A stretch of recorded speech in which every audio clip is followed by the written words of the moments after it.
کسی کوئی ہم ہدایت نہیں دے سکتے. آپ یہی کام پیغمبر بھی کرتے تھے، وہ ان کے اختیار میں نہیں تھا کیونکہ اللہ کا ڈپارٹمنٹ ہے ہدایت دینا. تو آپ اور میری بھی اب صرف یہی ذمہ داری ہے کہ ہم نے ان کو میسیج دینا ہے، بس میسیج تو دے دینا، آگے اللہ جانتا ہے. تو انسان اپنی کیا کرے گا آخرت میں نا، جب اس کے اوپر یہ ایک دم سے آئے گا تو انسان اپنی غلطی کا جو الزام ہے نا وہ اللہ پہ ڈالے گا، رسولوں پہ ڈالے گا، عام انسانوں پہ، ماں باپ پہ اس پہ ڈالنے کی کوشش کرے گا کہ بہانے بنائے گا. تو وہ کیا کیا بولے گا، ہمیں تو نہیں معلوم تھا کہ آخرت آنے والی ہے، ہمیں کیا معلوم تھا کہ یہ جہنم اتنی خوفناک ہوگی، ہمیں کیا معلوم جنت اتنی خوبصورت ہوگی، ہمیں کیا پتہ آخرت ہوگی. مطلب ڈفرینٹ وہ ایسے ہم نے قرآن میں کتنے باتیں پڑھی نا، تو وہ ایسی باتیں کریں گے. تو اس لیے اللہ نے وہ چیپٹر ہی کلوز کر دیا، اللہ نے یہ بات ہی ختم کر دی کہ نہ یہ رہے بہانے، نہ کوئی یہ نکلنے کا راستہ. تو اللہ رب العزت نے جو ہے قیامت کے آنے سے پہلے ہمیں کوئی دیکھیں مستقبل کی بات نہیں بتاتا کہ کیا ہونے والا ہے، مگر قرآن حقیقت بتاتا ہے، جنت کی نظارے، دوزخ کی باتیں سب بتا رہا ہے. اور ہماری چوائس ہے، اب آپ کی چوائس ہے، میری چوائس ہے کہ ہم کیا لیتے ہیں. یہ اللہ نے ہم پہ چھوڑ دیا، عقل دیا، فطرت میں ڈالا ہے، کائنات دے دی، انبیاء آگے، قرآن آگے، سب کچھ اللہ نے اپنی حجت پوری کر دی.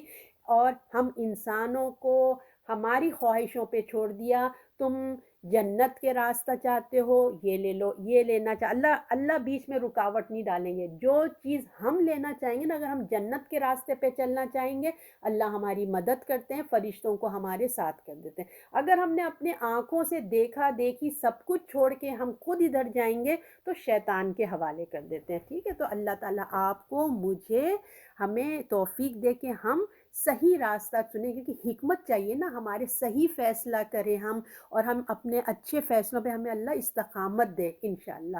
اب آیت نمبر 166، لیکن اللہ اس پر شاہد ہے جو تجھ پر نازل کیا گیا یہ اپنے علم کے ساتھ نازل کیا، اور فرشتے بھی گواہ ہیں، اور اللہ حق ظاہر کرنے والا کافی ہے. اب یہاں پہ اور بات بتائی جا رہی ہے کہ جو ہے اب یہ تو نبی یہ تو مان کے نہیں دیتے، یہ تو حجت ہی کریں، اور آپ صلی اللہ علیہ وسلم کو تسلی دی جا رہی ہے. مخالفین آپ کی وحی کو تو وحی مانتے نہیں تو نہ مانیں، نہیں مانتے تو نہ مانیں.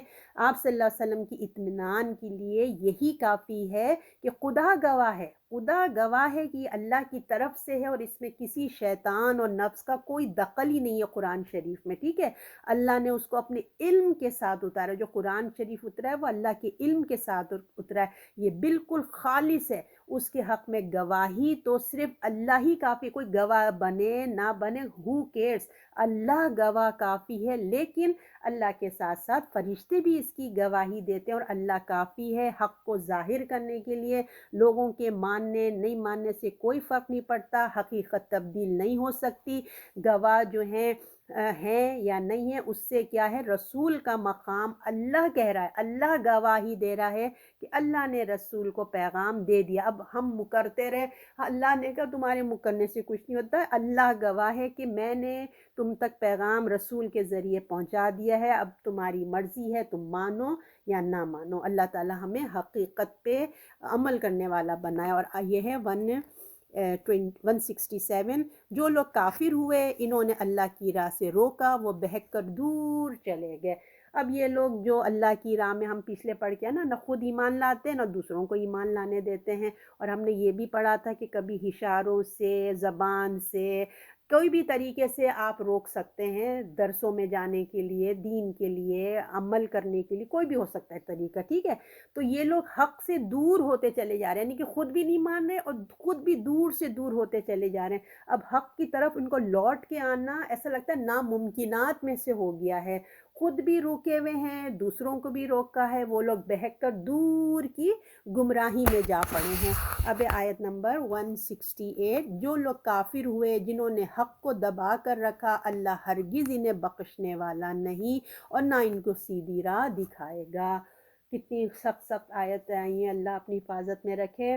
تو اب یہ بتایا جا رہا ہے جو لوگ کافر ہوئے، جنہوں نے حق کو چھپایا، انہوں نے اپنی جانوں پر خود ظلم کیا. دیکھیں ہم حق کو چھپانے والے نہیں، جو ہم قرآن میں پڑھ رہے ہیں پلیز اس کو آگے ٹرانسفر کر دیں. ہم کو ایک حق بات پتہ چل گئی ہے، اب ہمارا کام ہے کہ جن تک نہیں پہنچی ہے بات ان تک پہنچا دیں۔ آپ دیکھیں صحابہ کون سا قرآن کب آئے، 23 ایئرز میں کمپلیٹ ہوا تھا۔ اگر آپ یہ کہیں قرآن کمپلیٹ ہوگا پھر میں بتاؤں گی، تو ہمیں زندگی کس نے دیکھی ہے؟ صحابہ ایک آیت آتی تھی فوراً جا کے دوسروں کو تبلیغ کر دیا کرتے، اسی میں لوگ مسلمان ہو رہے تھے ماشاء اللہ سے، ہے نا؟ تو اب حق جو بھی آپ کو اس میں سے آپ اچھی لگتی ہے بات، پلیز اس کو آگے کنوے کر دیں۔ تو یہ کہہ رہے ہیں جو لوگوں نے، جنہوں نے حق کو چھپایا، انہوں نے اپنی جانوں پہ خود ظلم کیا، انہوں نے اپنے آپ سے اس قابل ہی نہیں چھوڑا کہ خدا ان کی مغفرت فرما دے۔ اللہ ان کو ہرگز نہیں بخشے گا اور نہ ان کو سیدھی راہ دکھائے گا۔ اللہ من النار۔ اب آیت نمبر 169، مگر دوزخ کی راہ کے اس میں ہمیشہ رہا کریں گے اور یہ اللہ پر آسان ہے۔ اللہ تعالیٰ فرماتے ہیں کہ اللہ ان کو ایسے لوگ کے لیے جو اس قسم کی روش اپناتے ہیں، حق کو چھپاتے ہیں، حق کی بات نہیں کرتے، تو اب یہاں ان کا انجام بتایا جا رہا ہے، ٹھیک ہے نا؟ ان کا انجام بتا دیا گیا ہے، نہ تو خود عمل کرتے ہیں، نہ دوسروں کو بتاتے ہیں، نہ دوسروں کو عمل کرنے دیکھ سکتے ہیں، خود بھی نہیں کرتے ہیں، نہ بتاتے بھی نہیں ہیں، اور جو کوئی عمل کر رہا ہے اس میں بھی جا کے ٹانگ اڑاتے ہیں، ٹھیک ہے نا؟ تو ہر طرح سے رسول کے پیغام کو مطلب نہیں چاہتے کہ لوگوں تک پہنچے، اور کہ کس طرح لوگوں کو رسول کی اطاعت پہ مطلب نہیں کریں۔ یہاں پہ ان لوگوں کا انجام بتایا کہ ان کا کیا ہونے والا ہے، اینڈ اب کیا ہونے والا ہے۔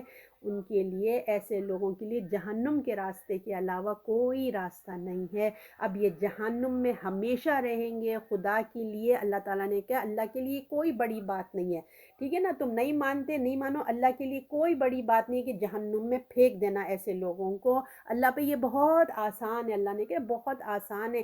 اس نے ان پر حجت تمام کر دی، انبیاء بھیج دی، یعنی کہ جب اللہ، دیکھیں انسان گلٹ کب ہوتا ہے، میں ایک مثال دے رہی ہوں سمجھانے کے لیے، کہ جب انسان پوری کوششیں کر لیتا ہے پھر بھی کوئی نہیں مانے، اگر اس کو کوئی سزا دی جاتی ہے تو دیکھیں دل میں نا وہ نہیں ہوتا، ملال نہیں ہوتا، کوشش کرنے کے بعد اگر وہ کام نہیں ہوتا نا تو پھر ملال نہیں ہوتا، ہم کہتے ہیں اللہ کی مرضی ہے کہ ہم نے جو ہم دعائیں کر سکتے تھے، جو کوشش کر سکتے تھے کر لیا۔ یہ میں آپ کو ایک سمجھانے کے لیے بات کری ہوں، نعوذ باللہ میں اللہ کے ساتھ کوئی وہ نہیں کر رہی ہوں۔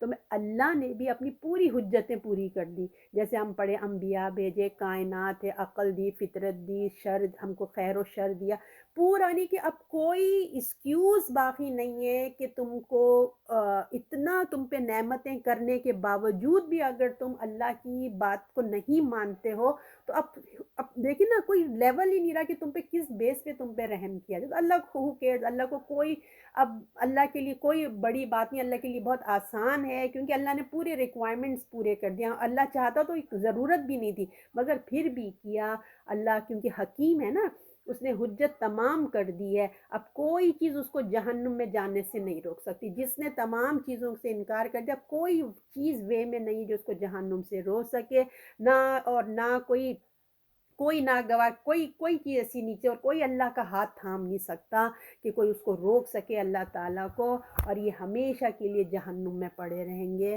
اللہم اجرنی من النار۔ اللہ تعالیٰ آپ کو، مجھے، اللہ تعالیٰ اللہ نہ کرے کہ ہم اللہ کے ایسے نافرمان ہوں، اللہ آپ کو مجھے اپنے دین پہ چلنے والا بنا اور اللہ کا فرما بردار بنے۔ پروردگار عالم، صدق اللہ العظیم۔